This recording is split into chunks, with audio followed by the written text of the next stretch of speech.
Log Entry 29X. Much destruction has been done by both the Quintessons during our 20 solar cycles of struggle and the Decepticons of our Great War.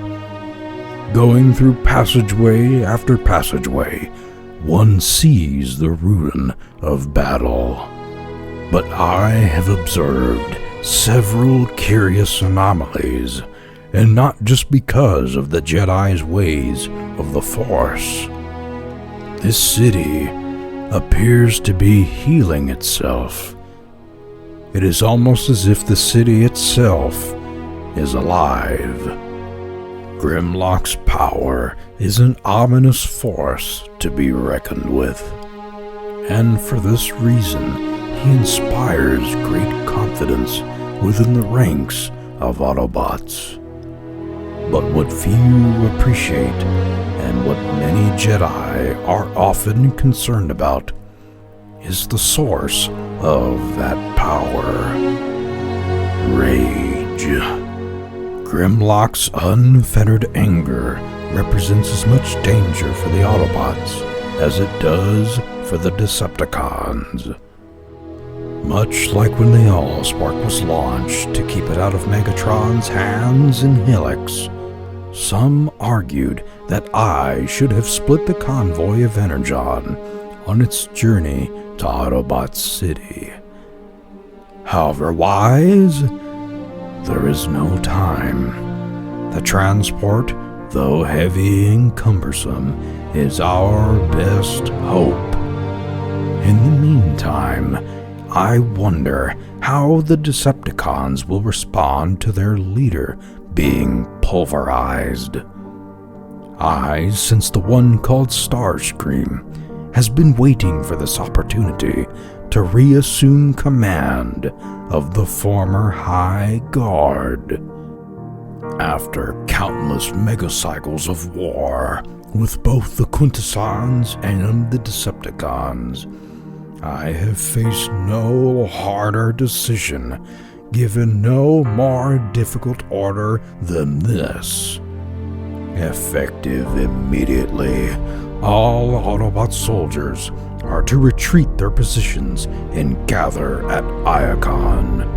A final general evacuation has been planned, and it is presently underway. I implore all of you to resist, as I have resisted the temptation to fight until the end. The end is here, and it is now. Cybertron itself is past the point of survival.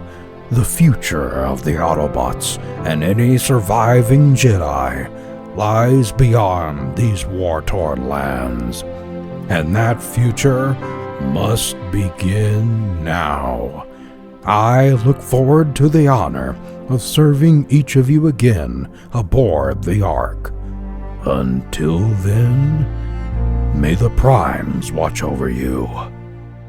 As a miner and something of a monitor connected to the communications grid with my searches in the archives, it was almost as if the voice of every Cybertronian passed through me en route to its intended recipient. And then one particular voice began to stand out. The voice of a fellow miner who was unnamed, yet fascinated with Megatronus Prime. Unquestionably a fanatic. It was equally clear that this D-16 contained a powerful, dangerously powerful intelligence. It was during the countless cycles of mining alongside him, in hearing the voice of my deceptive predecessor, that I first realized I possessed a voice of my own. From that singular revelation, my optimism grew as I began to help search for clues for the matrix of leadership in my downtime. much to the annoyance of many of my fellow miners. Many believe that D16 and I were once the closest of allies. It is true that we worked side by side in the mines, watching each other's backs, before the truth was revealed and he became Megatron. I wonder, however, if future generations of Cybertronians, if fate willing there are future generations, will be able to make sense of the fact that we could have stayed as brothers in arms before we were enemies at war. As war with both Quintessons and Decepticons spread like a storm of burning energon across the surface of Cybertron, devouring in its path the great city of Iacon. Even I was caught off guard by the depth of Megatron's depravity. I should have anticipated his utter lack of feeling for his fellow Cybertronians, but at the expense of the lives of many thousands of my fellow Autobots, and almost all of the Jedi Knights, I did not